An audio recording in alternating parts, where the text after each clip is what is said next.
ஆயா, காட்டிலேயே ஆபத்தான மிருகம் எது தெரியுமா? சிங்கம் தான்.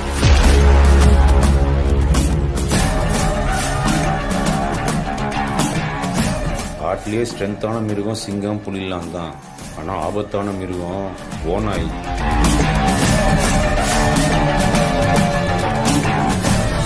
ஒத்தைக்கு ஒட்ட நின்னா சிங்கம் ஓநாயை அடிச்சிடும். ஆனால் ஓநாய் பயங்கர தொந்தரவாதி.